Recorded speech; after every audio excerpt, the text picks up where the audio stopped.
ভাবছিলাম এই ভিডিও তোমাদের fourth semester English honours DSC second final suggestions দিয়ে দেবো। সো অলরেডি আমি তোমাদের ডিএসসি 5 এর ফাইনাল সাজেশনস এবং ডিএসসি এর ফাইনাল সাজেশনস দিয়ে দিয়েছি এবং ডিএসসি আরেকটা ভিডিও পোস্ট করেছিলাম ডিএসসি 7 এর জন্য, সেটা দেখে নিই। ওখানটায় ডিটেল সাজেশনস রয়েছে, যেমনভাবে প্রশ্নগুলো রাখা আছে ঠিক তেমনভাবে তোমাদের প্রশ্নগুলো কমন পড়ে যাবে। এবং অলরেডি আমি ডিএসসি 8 এর সাজেশন পোস্ট করে দিয়েছি, প্লে লিস্ট চেক করবে, সমস্ত ভিডিও পেয়ে যাবে ওখানটায়। এবার তোমাদের ডিএসসি 7 এ ইংলিশ পোয়েট্রি 1 আছে, তো এখানটায় হচ্ছে কি তোমার টোটাল 5টা মানে পোয়েট্রি রয়েছে। One day I wrote her name, to his square mistress and paradise lost book 1, other if of the lock, canto 1 থেকে 3, the lamb and the tiger. তো এই টোটাল 5টা, টোটাল বলতে গেলে 6টা পোয়েট্রি আছে। মানে the lamb and the tiger হচ্ছে কি দুটো সেপারেট পোয়েট্রি বলতে পারো। তো এখান থেকে যে তোমাদের কোশ্চেন প্যাটার্ন আসবে ওটা কিন্তু ক্যালকাটা ইউনিভার্সিটি তেমনভাবে ক্লিয়ার করেনি। অন্যবারে ক্যালকাটা ইউনিভার্সিটি যেরকম স্পেসিফিকভাবে ক্লিয়ার করে দেয় যে 5টা পরীক্ষা থেকে 4টে থেকে কোশ্চেন আসবে, 4টে 15 মার্কসের প্রশ্ন করতে হবে, এমন কিন্তু ক্লিয়ার করেনি। তোমাদের সিলেবাসে মেনশন আছে যে 4টে 15 মার্কসের প্রশ্ন অ্যান্সার করতে হবে, দেন তারপর হচ্ছে কি 3টে তোমাদের 5 মার্কসের প্রশ্ন অ্যান্সার করতে হবে, এমনভাবে মেনশনস রয়েছে। বাট আমার যতটুকু মনে হয় যে তোমাদের হচ্ছে কি যে 5টা থেকেই 15 মার্কসের প্রশ্ন আসবে, হয়তো পেপারটা থেকে 5 মার্কসের প্রশ্ন নাও আসতে পারে। তো সেই কারণের জন্য তোমাদের কিন্তু 5টা পোয়েট্রি 5টাই কিন্তু করতে হবে, একটাও কিন্তু ছাড়া যাবে না, যেহেতু ক্লিয়ার করে বলা নেই কোনো সিলেবাসের মধ্যে যে কেমনভাবে প্রশ্নগুলো দেবে না দেবে। তো আমার যতটুকু মনে হয় যে প্রত্যেক কটা পোয়েট্রি থেকে দুটো করে প্রশ্ন দেবে, যে কোনো একটা করতে হবে, এমন হয়তো হতে পারে। বাট ওই সমস্ত কিছু না দেখে তোমরা যে কোশ্চেন্সগুলো দিয়েছে আমি, দেন সেগুলো ভালো করে করে যাও, তাহলে ওখান থেকে সমস্ত প্রশ্ন 100% কমন পেয়ে যাবে। এবং যেহেতু তোমাদের পরীক্ষার আর বেশি দিন বাকি নেই, এবং ক্যালকাটা ইউনিভার্সিটি তোমাদের বলতে গেলে 4 মাসের মধ্যে পরীক্ষা নিচ্ছে অত্যন্ত কম সময়ের মধ্যে, কারণ ওই সমস্ত কারণের জন্য আমিও ডিস্টার্ব হয়ে গেছি মাঝে মধ্যে যে কীভাবে সাজেশনসগুলোর সঙ্গে ডিল করবে তোমরা, সেটা একটা ব্যাপার, অ্যান্ড সিলেবাসটা কীভাবে কমপ্লিট করবে। তো ওই কারণের জন্য আমি তোমাদের 5টা পোয়েট্রি থেকে 5টা মোস্ট ইম্পর্টেন্ট প্রশ্ন বলে দেবো, হয়তো অন্য এক্সট্রা প্রশ্নগুলো বলবো, বাট 5টা মোস্ট ইম্পর্টেন্ট প্রশ্নগুলো বলে দেবো। তোমরা যখন ডিএসসি 7-এ হাত দেবে, মানে সিলেবাসটা কভার করার সময়, তখন হচ্ছে কি যে 5টা মোস্ট ইম্পর্টেন্ট প্রশ্ন বলে দিচ্ছি, দেন সেটা আগে করবে, দেন সেগুলো লিখে লিখে মুখস্থ করে নেবে, দেন তারপরে বাদ বাকি যে প্রশ্নগুলো এক্সট্রা রয়েছে দেন সেগুলো পরপর দেখতে থাকবে, ঠিক আছে? আগে ওই 5টা খুব ভালো করে করে নেবে, ওটা হয়ে যাওয়ার পরে দেন এক্সট্রা প্রশ্নগুলো কিন্তু দু একটা অল্প অল্প করে করতে থাকবে। এবং আমি তোমাদের প্রশ্ন বলার সময় হচ্ছে কি যে কোনো একটা পার্টিকুলার প্রশ্ন কিভাবে করতে হবে দেন সেটা একটুখানি বলে দেবো। এবং আর একটা জিনিস, আমি কিছু প্রশ্ন কাট করেছি এবং কিছু কিছু প্রশ্ন হচ্ছে কি যে মার্চ করে দিয়েছি। তো আমি হয়তো পরে আরেকটা ডিটেল সাজেশন ভিডিও পোস্ট করবো, বাট এই কোশ্চেনগুলো থাকবে। হয়তো যে প্রশ্নটা আমি এখানটায় রেখেছি সেটা আর অল্টারনেটিভ ভাবে কিভাবে আসতে পারে হুবাহু, দেন সেটা কিন্তু পরে একটা ভিডিও পোস্ট করতে পারে। যদি আবার না পোস্ট করি তাহলে কিন্তু আমি গ্রুপে শেয়ার করে দেবো, ঠিক আছে? অ্যান্ড আরেকটা জিনিস বলে দিই, কেউ যদি নোটস কিনতে চাও তাহলে এই নাম্বারে হোয়াটসঅ্যাপ করতে পারো। 287 পার পেপার, 289 পার পেপার নোটসের প্রাইস, এবং সেখানটায় তুমি কিন্তু সমস্ত alternative question answers plus mass note সমস্ত কিছু কিন্তু পেয়ে যাবে। অ্যান্ড কেউ যদি পড়তে চাও তাহলে এই নাম্বারে হোয়াটসঅ্যাপ করতে পারো। এই সেমিস্টার বা পরের সেমিস্টারে 350 পার মান্থ 3 ডেজ করে পড়ানো হয়, সাথে সমস্ত ইবুক দিয়ে দেওয়া হয়। ইবুক মিনস হচ্ছে কি এই সমস্ত টেক্সটগুলো হচ্ছে কি যে বাংলা ভার্সনস এবং ইংলিশ ভার্সনও দেওয়া হয়। এবার চলো সাজেশনটা দেখে নিই। প্রথমে আমরা হচ্ছে কি যে দেখে নেব হচ্ছে কি যে one day I wrote her name থেকে, এবং one day I wrote her নেমটাকে স্পেন্সারের সনেট 75 বলা হয়। তো পরীক্ষাতে যদি হচ্ছে কি যে one day I wrote her name এটার পরিবর্তে সনেট 75 লিখে দেয়, তাও কিন্তু মোটামুটি যে অ্যান্সার তুমি করে গেছো দেন সেটাই লিখে দেবে। এখানটায় তেমন কোনো প্রশ্ন বা অল্টারনেটিভ কোনো প্রশ্ন করতে যেও না, এখানটায় চোখ বন্ধ করে ক্রিটিক্যাল অ্যাপ্রিসিয়েশনসটা করে নাও, দেন যা আসবে লিখে দেবে। তার কারণ এখানটায় কিন্তু কোশ্চেন্স এক্সপেরিমেন্টাল টাইপের দেয়, বোঝা গেছে? তো প্রথমে দেখো কিভাবে রেখেছি, প্রথম প্রশ্নটা আমি একটাই রেখেছি, আমি write a critical appreciations of one day I wrote her name. Next, how does Edmund Spencer use imagery and symbolism in One Day I Wrote Her Name to convey the theme of eternal love? Next হচ্ছে কি তোমার, is Spencer's One Day I Wrote Her Name different from the Elizabethan sonnet tradition? Give reasons for your answers. বা এটাকেই ঘুরিয়ে দেয় যে discuss One Day I Wrote Her Name is an Elizabethan sonnet.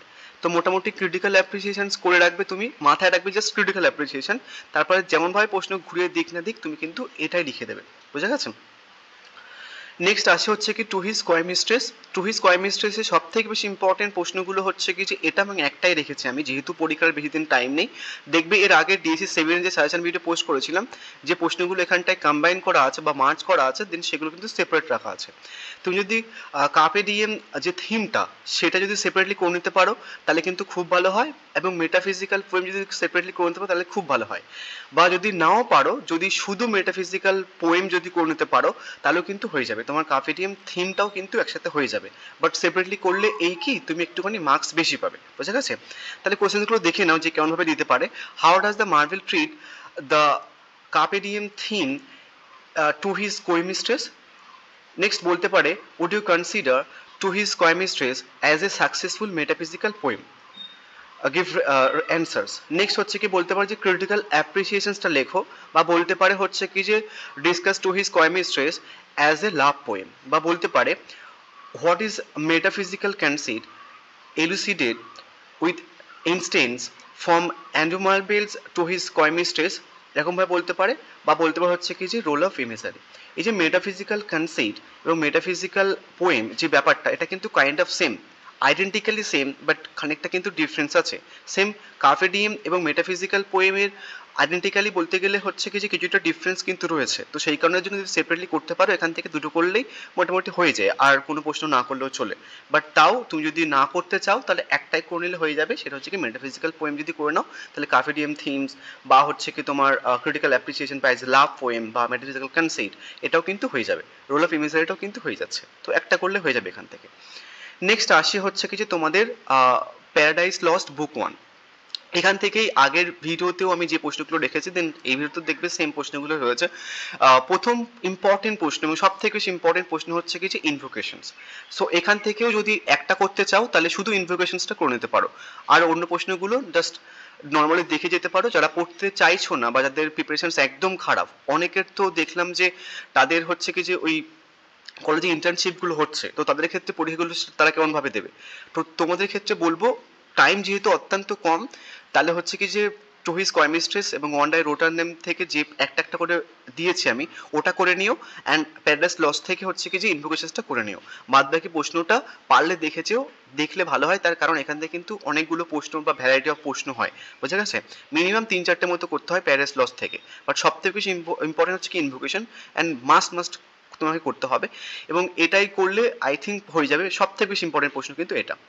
এবং প্রশ্নটা কিন্তু অনেকভাবে ঘুরিয়েও দেয় যে Milton's invocation is not simply a epic formality, examine the first 26 lines of the Paradise lost book 1 in the light of this remark, বা বলতে পারে যে in Paradise Lost Book 1 Milton used a number of epic conventions discuss।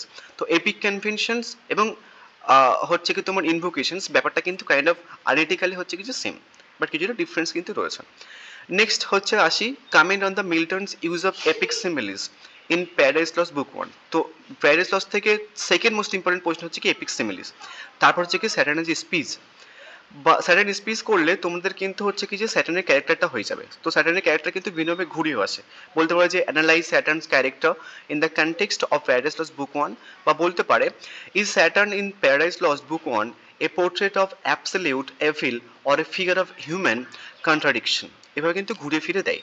So মোটামুটি তুমি যদি Saturn speech করে নাও সেখান থেকে কিন্তু স্যাটার্নের ক্যারেক্টারটা হয়ে যাবে, যেমনভাবে ঘুরে আসুক না কেন এটা কিন্তু স্যাটার্ন স্পিচ এবং স্যাটার্নের ক্যারেক্টার আসলে কিন্তু লিখতে পারবে। নেক্সট প্রশ্ন হচ্ছে কি discuss the role of Beelzebub in Paradise lost book 1, বা বলতে পারে examine Milton's art of characterisation with special reference to either Satan or Beelzebub. তো দুটো ক্যারেক্টারকে একসাথে কনক্লুড করে দিতে পারে, তো সেই কারণের জন্য জাস্ট দুটো ক্যারেক্টারই কিন্তু করে নেবে। নেক্সট আরেকটা প্রশ্ন আছে যে কিছু coming in the Milton descriptions of hell in Paradise lost book 1। এবং এই যে হেলের ডেসক্রিপশনসটা মোটামুটি তুমি কিন্তু এপিক সিমিলিস মধ্যে বা স্যাটার্ন স্পিচের মধ্যে কিন্তু খানিকটা পেয়ে যাবে। তো তুমি যদি হেলের ডেসক্রিপশন নাও করতে চাও স্যাটার্ন স্পিচের থ্রুতে কিন্তু কিছুটা হয়েও যায়, গ্র্যান্ড স্টাইলের থ্রুতেও কিন্তু কিছুটা হয়ে যায়।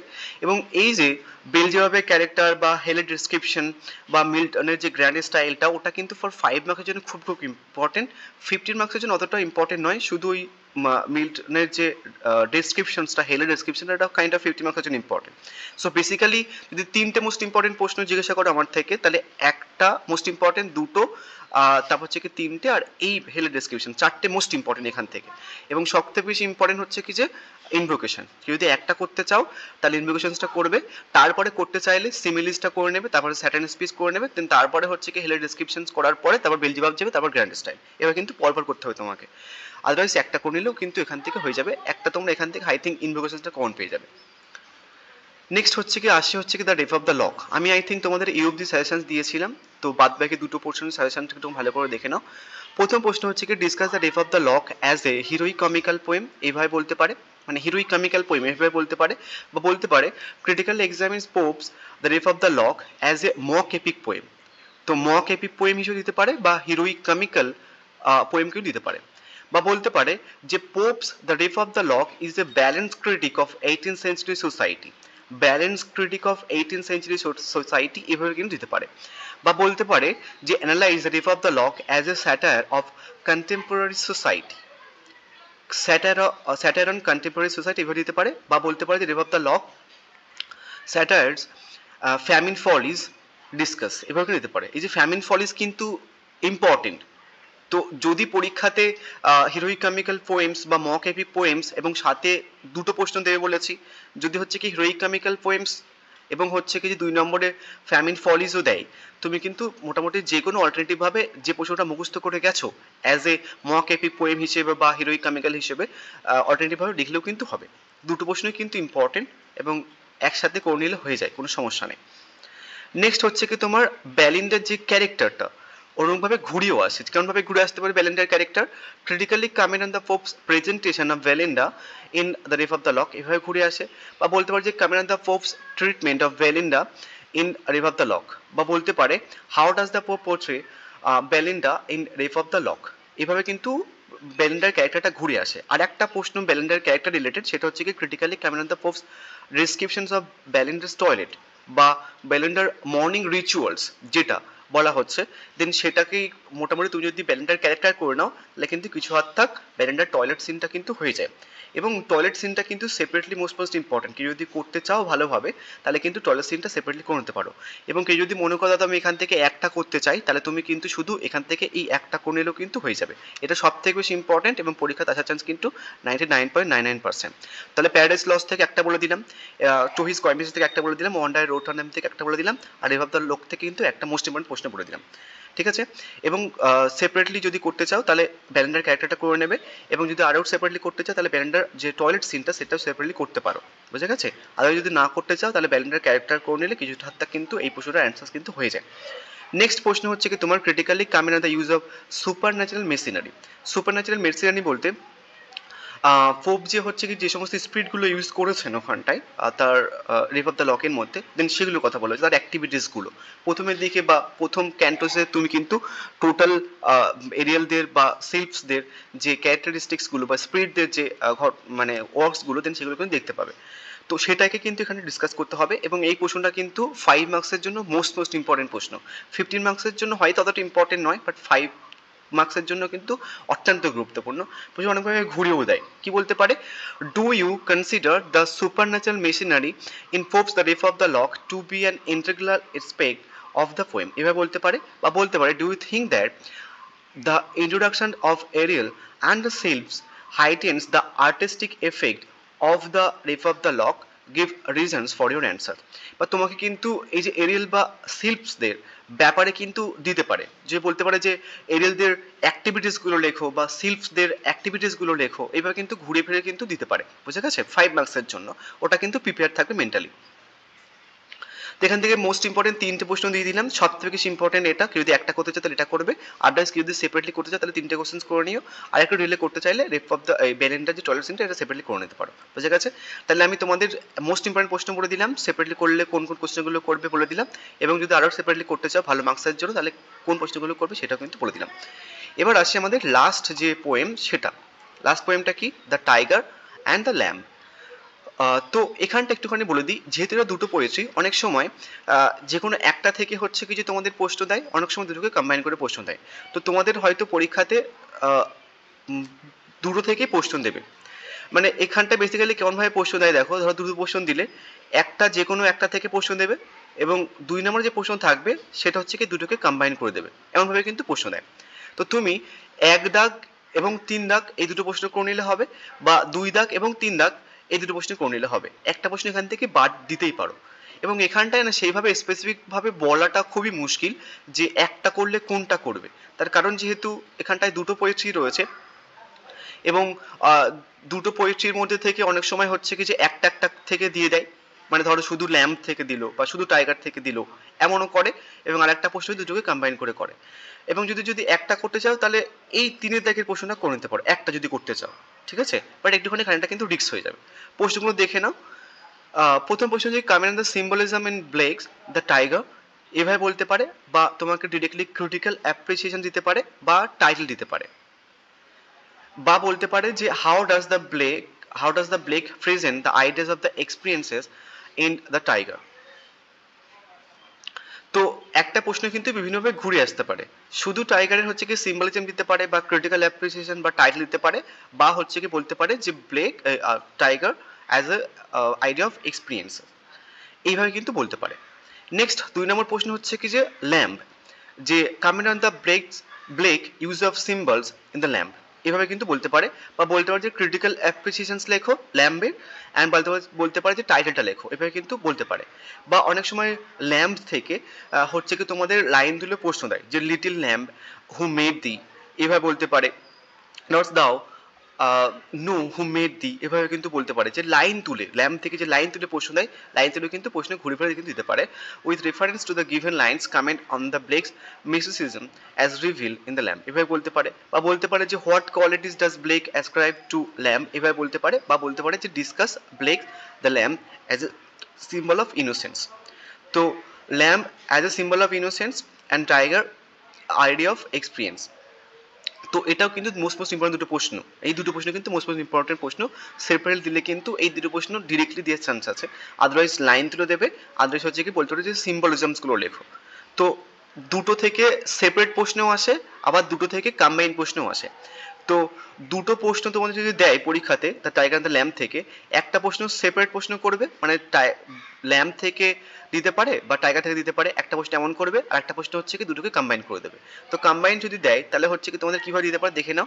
বলতে পারে how does Blake depict two contrary states of human soul in the tiger and the lamb, এইভাবে বলতে পারে। বা বলতে পারে how do Blake's the poem the tiger and the lamb present two contrary views of existence, এভাবে বলতে পারে। বা বলতে পারে did he made the lamp make thee, explain this line with reference to the lamp and the tiger। বা বলতে পারে যে comment on the use of symbols and imagery in the lamp and the tiger। তো এখানটায় দেখো শুধু tiger থেকে হচ্ছে কি সিম্বলিজমস দিয়েছি, শুধু ল্যাম্প থেকে হচ্ছে কি সিম্বলিজমস দিয়েছি। তো তুমি যদি এখান থেকে সিম্বলিজম থেকে দুটো যদি মুখস্থ করে নাও তাহলে কিন্তু এই যে প্রশ্নটা অ্যান্সার করতে পারো, যদি কম্বাইন করেও দেয়। অনেক সময় হচ্ছে কি যে the lamp and the tiger থেকে দুটো থেকে কিন্তু কম্বাইন করে বললে যে দুটোরই সিম্বলিজমসটা লেখো। তো সেই কারণের জন্য এখান থেকে সিম্বলিজম প্রথম দুটো থেকে সিম্বলিজম মুখস্থ করে নিলে তোমরা কিন্তু যদি দুটো কম্বাইন করেও দেয় সেটা কিন্তু হয়ে যাবে। এবং কিছু কিছু লাইন তুলে প্রশ্ন দিয়ে দেয়, কম্বাইন যদি দেয়, দুটোকে কম্বাইন করে যখন দেয় তখন লাইন তুলে প্রশ্ন দিয়ে দেয়। তো লাইন তুলে কোন কোন প্রশ্ন দিতে পারে সেগুলো কিন্তু দিয়ে দিলাম। তো মোদ্দা কথা এখান থেকে যদি একটা করতে চাও তাহলে হচ্ছে কি যে 3 দাগের প্রশ্নটা করে নিতে পারো।